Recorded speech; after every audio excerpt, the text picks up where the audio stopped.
bendito, engrandecido é o Cordeiro de Deus.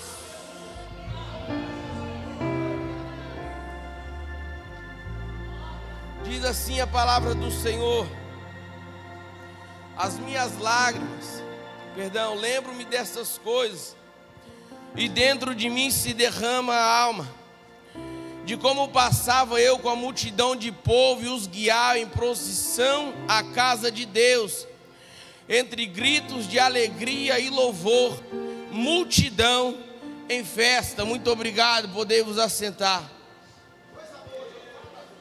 Quero cumprimentar a todos com a santa e gloriosa paz do Senhor Jesus. Quem está nos acompanhando do outro lado das câmeras, pela live, sinta também a presença do Senhor e a paz que excede todo entendimento esteja com vocês. Quero ser grato a Deus por essa oportunidade, ao pastor Reinaldo, nosso líder maior, que o Senhor Jesus Cristo assim o abençoe, ao pastor Solange, meu líder presbítero Rafael, os líderes dos obreiros, Deus assim os retribua. Quero ser grato a Deus porque você nessa quinta-feira de chuva veio adorar a Deus juntamente comigo, e eu não estou sozinho nesta casa. Quero ser grato a Deus pela vida do meu pai, alguém que eu posso realmente dizer está junto comigo, que estamos juntos, não é somente da boca para fora. A minha esposa aqui, sem palavras. Você, se for colocar uma foto sua no status, qualquer rede social, você é aquela pessoa que eu tenho que colocar sem legenda. Você é inexplicável, eu te amo. As minhas filhas, quero ser grato a Deus. Queridos, toda atenção agora é pouca. A mensagem ela não é extensiva, a mensagem ela não é enfadante, mas eu preciso da sua atenção. Eu tive, no decorrer desta campanha, batalhas espirituais ferrenhas, terríveis, até porque o reino do céu ele é tomado à força. Nós precisamos fazer sacrifício. Se nós queremos requerer de Deus alguma coisa, uma unção nova, um dom novo, uma palavra, uma situação que somente o Senhor pode resolver, nós precisamos ser umas pessoas que nos relacionamos com o Senhor. Nós não queremos ser somente pessoas interesseiras, que dobram o joelho uma vez na semana e falam: Deus, estou precisando, como filhos mimados. Não podemos ser assim. Se queremos algo de Deus, precisamos entregar ao Senhor também. E no decorrer dessa campanha, no decorrer dos dias foram se passando, já vai fazer mais ou menos 5 a 6 dias que a minha filha pegou uma virose, a minha filha Rebeca, e a gente quase não dorme direito. Ela chora muito, reclama muito, nós oramos, damos remédio, o presbítero ungiu, levei no hospital, e por hoje que ela veio dar uma melhorada, eu falei com a minha esposa: isso é retaliação. Mas como Gisane já falou aqui, eu nem você somos vencedores. Não, vencedor é aquele que ganha uma vez, perde amanhã. Nós somos mais do que vencedores por aquele que nos amou. Nós somos mais, não é uma vez ou outra, nós somos mais do que vencedores. Queridos, quando eu fui ler a Bíblia Sagrada, o Senhor trouxe ao meu coração a revelação da mensagem, a revelação dessa palavra. E agora, estudando acerca desse texto, muitas pessoas estudiosas querem atribuir esse salmo a Davi, porque esse salmo é um salmo da saudade. Mas esse salmo não foi Davi quem escreveu. Esse salmo quem escreveu foram os descendentes de Corá. E não se sabe ao certo a data que esse salmo foi escrito, até porque quando Nabucodonosor invade Jerusalém, ele leva cativo muitas pessoas, e os descendentes de Corá, alguns foram exilados também, estavam cativos, estavam fora de Jerusalém. Então não tem uma data correta de quando esse texto foi escrito. Só que ele é enfático em dizer que foram os filhos de Corá e não foi Davi. Nem todo o livro dos Salmos, que são cânticos, que são números, não são capítulos, foi Davi quem escreveu. Alguns foram o rei Lemuel, alguns foram Moisés, outros foram Davi. E aqui nós temos esse salmo, o salmo da saudade, que foi o filho de Corá que escreveu, o descendente da tribo de Levi. E agora longe de casa, longe da sua família, longe dos seus amigos, o que ele faz? Escreve um salmo. O que você faria longe da sua terra natal? O que você faria longe da sua casa? O que você faria longe da sua família? Exilado, machucado, preso, escravo. O que você faria? Você teria motivo para adorar a Deus? Ou você estaria tocando banda voou e não estava nem aí para nada do que estava acontecendo? Muitas das vezes nós temos trocado o Senhor por menos do que isso. Você mora no Brasil, você vive aqui, você tem a sua liberdade de cristão, você tem a sua liberdade de carregar a sua Bíblia embaixo do braço, e ninguém chega perto de você e vai te esbofetear e falar que você não pode.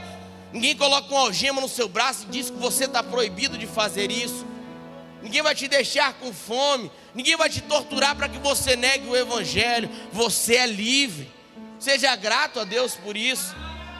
E o filho de Corá não pôde fazer isso. E o que ele fez? Vai escrever esse salmo. E agora nós vamos perceber que eles eram os descendentes de Corá. Quando nós vamos ler a Bíblia Sagrada no livro de Números, capítulo 16, nós vamos perceber que Moisés estava falando como porta-voz do Senhor ao povo. Mas infelizmente houve invejosos, pessoas que não tinham o que fazer e desvirtuaram a sua visão. Em vez de olhar para Deus e ver Moisés como um homem de Deus, começaram a dizer: mas que coisa é essa? Que Deus só fala com Moisés e Moisés vem falar com o povo. Está errado isso. Moisés não é homem de Deus, não é nada disso. E agora o que vai acontecer? Uma rebelião. Uma rebelião. E agora os descendentes de Corá fizeram isso. Se levantaram contra o ministério de Moisés. Mas Moisés era homem de Deus e vai dizer o seguinte: olha, se o Senhor te matar como mata qualquer homem, como uma pessoa morre comum nos dias, você vai saber que eu não sou homem de Deus. Mas se Deus fazer uma coisa nova, abrir a terra e engolir você vivo, saberás que o Senhor está sobre a minha vida. E assim foi feito, irmão. Após a rebelião, Deus abre a boca da terra, engole ele vivo, ele e alguns dos seus descendentes. Mas alguns desses descendentes decidiram no seu coração em não se rebeliar, Gisele. Alguém que agora está exilado na Babilônia não tomou como exemplo do seu pai. E eu já quero abrir um parênteses para profetizar aqui sobre a sua vida. Aonde que os seus avós erraram, você não vai errar. Aonde que os seus pais erraram, você não vai errar. E aonde você errar, os seus filhos não errarão. Porque o Senhor será sobre a sua casa, sobre a sua vida, sobre a sua família, sobre a sua descendência. Eu profetizo que aonde você não chegar, os seus filhos chegarão. Eu profetizo que aonde você não pisar, os seus filhos pisarão. Eu profetizo que aquilo que você não alcançar no Senhor, os seus filhos alcançarão. Porque Deus é fiel. Deus é fiel. No versículo de número 1, ele vai iniciar o capítulo, o número 42, dizendo: como suspira a corça pelas correntes das águas, assim por ti, ó Deus, suspira a minha alma.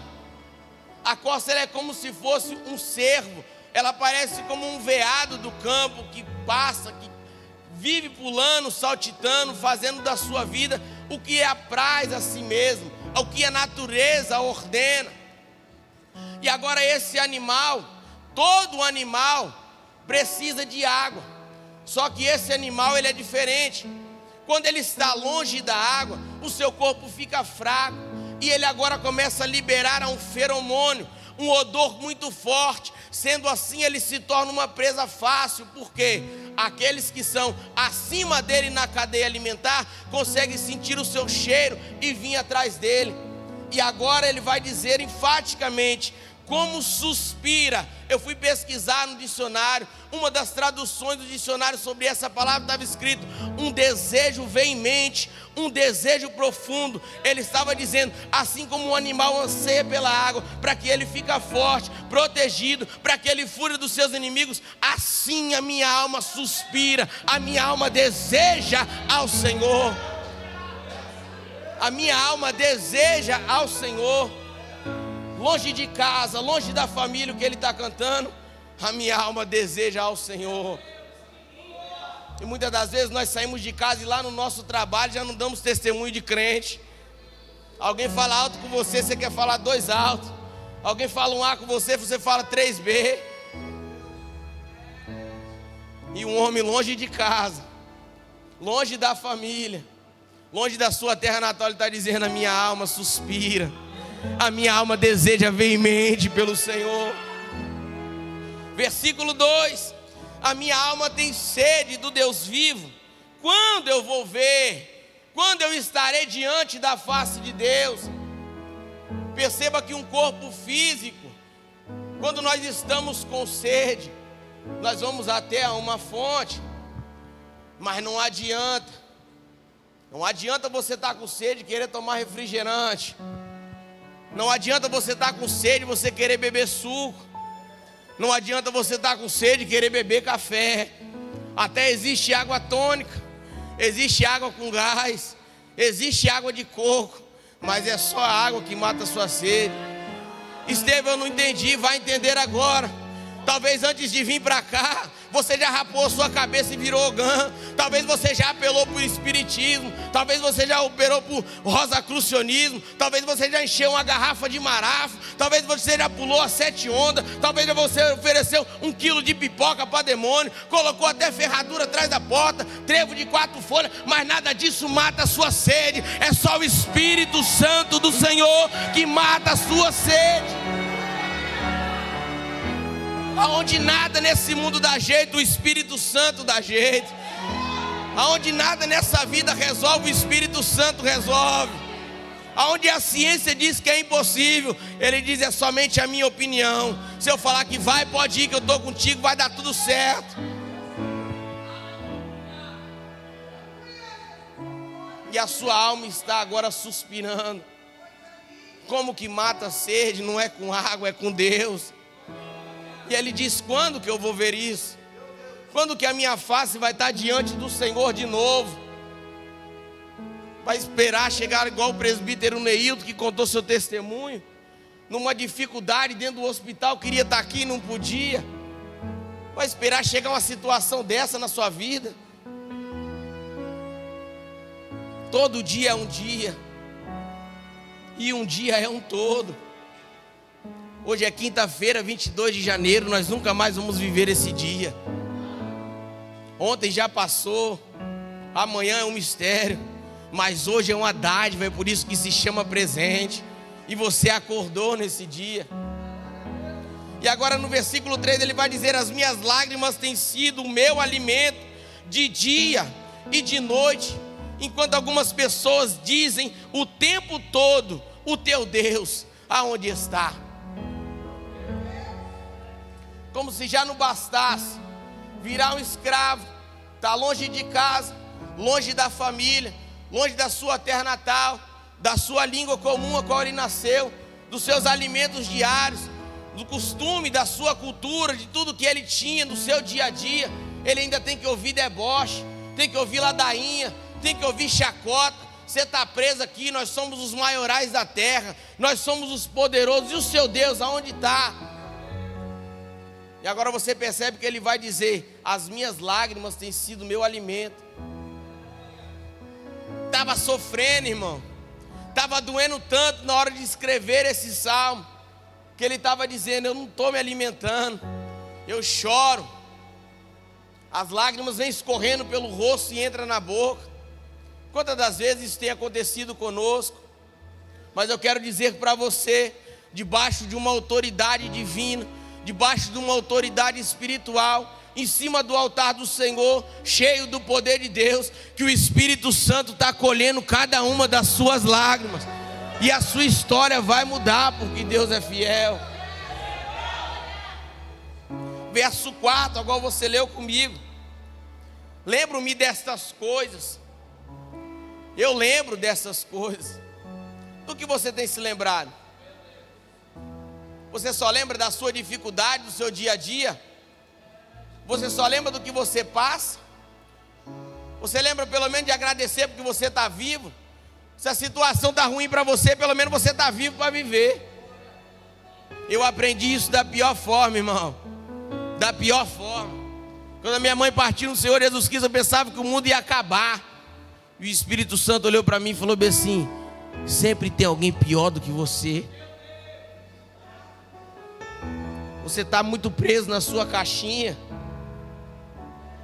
Tem gente agora com orgulho no peito, uma farda cheia de estrela no ombro, que diz: eu não gosto daquele país, e liberou bombas para outros lugares, e tem criança de 3, 4 anos que não sabe nem o que é ir para a escola, que já perdeu pai, já perdeu mãe, o país vive em guerra, não sabe o que é acordar e ter um amiguinho para brincar, e você está reclamando porque eu colhi a minha serva. Você deu vida para quem? A vontade dele é boa, perfeita e agradável. Quem é você diante do Senhor? Aonde você está diante da presença dele? O que você tem feito quando ele chega diante de você? Aí você sai de casa, coloca uma roupa, vem para cá para fazer o quê? Você vem para cá para fazer o quê? Senhor, estou precisando. Senhor, eu estou querendo. Senhor, me dá. Senhor, me entrega. Senhor, faz. Senhor, eis-me aqui. E Deus, e eu? Se eu que posso tudo, vai me adorar quando? Vai me entregar o que eu estou precisando quando? Vai se derramar diante da minha presença quando? O ano virou e você está aí do mesmo jeito, me prometeu um monte de coisa. E aí?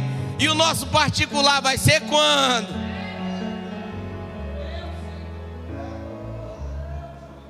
Está esperando o quê, irmão? Mas quando eu lembro dessas coisas, quando eu lembro dessas coisas,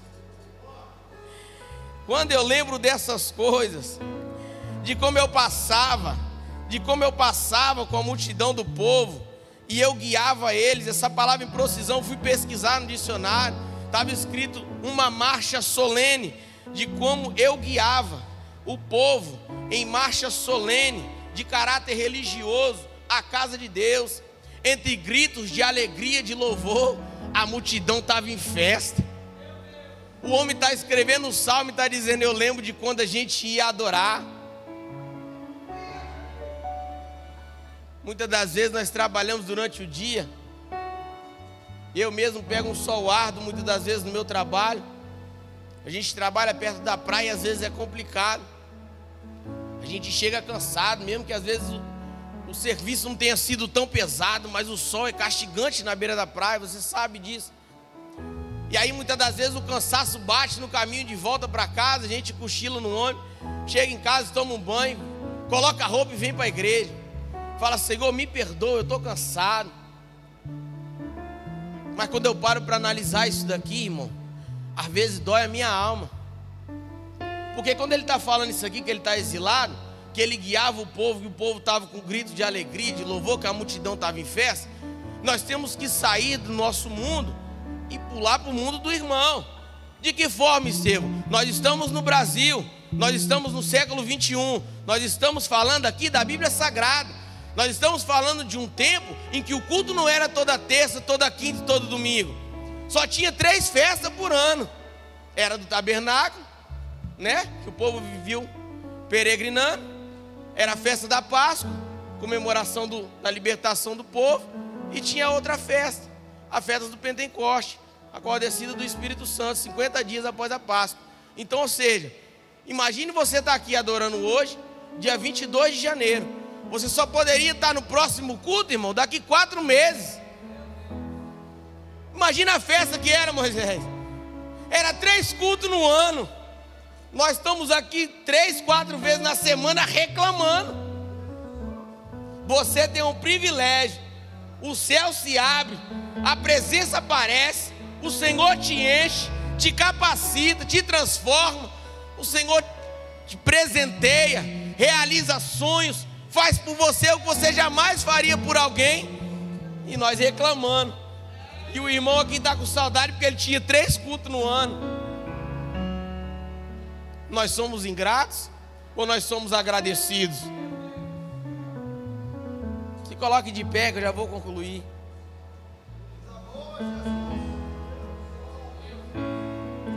Lembro-me dessas coisas e dentro de mim se derrama minha alma. Quando eu disse: Senhor, é quinta do derramar-se, o que significa isso? Ele falou: vai no dicionário e vê o que significa derrama. Irmão, a palavra derrama significa espalhar, significa deixar correr para fora. E agora ele está dizendo: quando eu lembro que eu guiava o povo para o culto, quando eu lembro que o povo estava em festa, que a multidão estava alegria, que eu era aquela pessoa que cuidava do templo do Senhor, sentia a presença, estava adorando, eu estava lá o tempo todo, agora não posso mais. Quando eu lembro disso, a minha alma, ela escorre para fora do meu corpo. Você é privilegiado, irmão. Você pode adorar o tempo todo. O culto não era assim, irmão. Nós não poderíamos adentrar por essa porta. Era só os pastores trazendo expiação do nosso pecado. Nós temos livre-arbítrio de entrar por essa porta e entregar o nosso melhor ao Senhor. Deixe a sua alma correr para fora de você. Entregue ela para o Senhor, deixe que ela se espalhe pelo seu corpo. Você não é dono de si, você não é melhor do que ninguém, você não é capaz de tudo, você não é dono do impossível. Se derrame ao Senhor.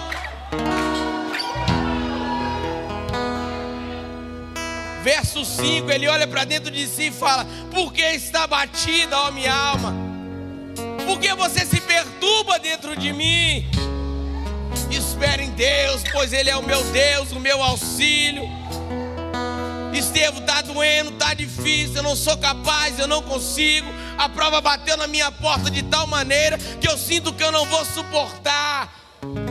Faz igual Corá, o filho de Corá. Olha para dentro de você e fala: por que te perturba, ó minha alma, dentro de mim? Alma, você pertence ao Senhor. Por que te perturba dentro de mim? Espere em Deus. Estevão, mas é impossível, é para hoje, é para agora, é para já. Eu não consigo, Estevão. Você consegue. Espera no Senhor. Estevão, mas enquanto eu espero, está tudo debaixo dos meus olhos e nada se resolve, nada acontece. O que eu faço? Veja o que está escrito nesses 10 anos de tema: rendição ao Senhor. Enquanto você espera, vem com o louvor adorando. Enquanto você espera, vem com os presbíteros cantando. Enquanto você espera, ora, leia a palavra, jejua, se derrame ao Senhor. Enquanto você espera, se derrame ao Senhor. Ai, que amasse o que é minarácia. Que é bom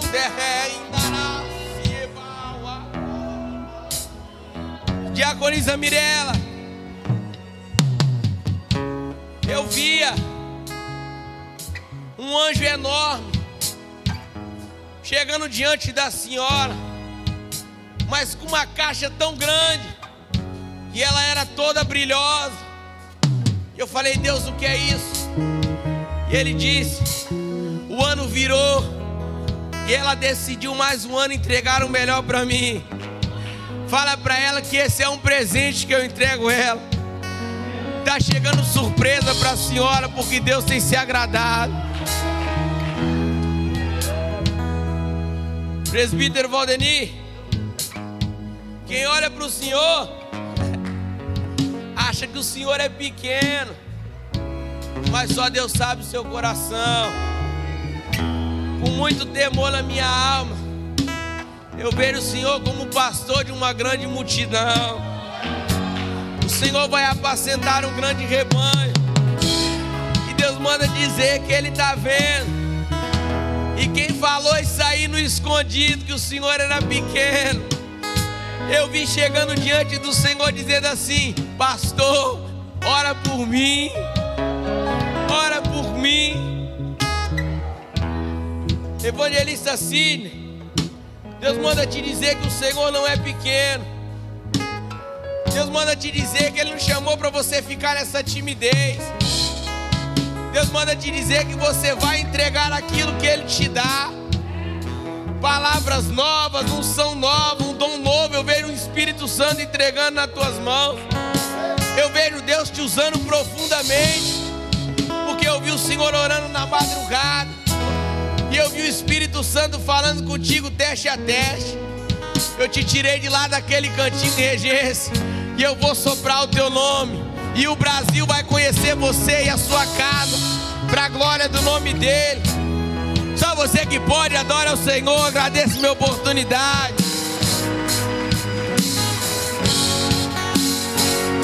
Tão lindo é cada momento que me visita e faz de mim o teu altar. Quero ir contigo mais profundo, segura minha mão, eu sei, nunca vai soltar. Tão lindo é cada momento que me visita e faz de mim o teu altar. Quero ir contigo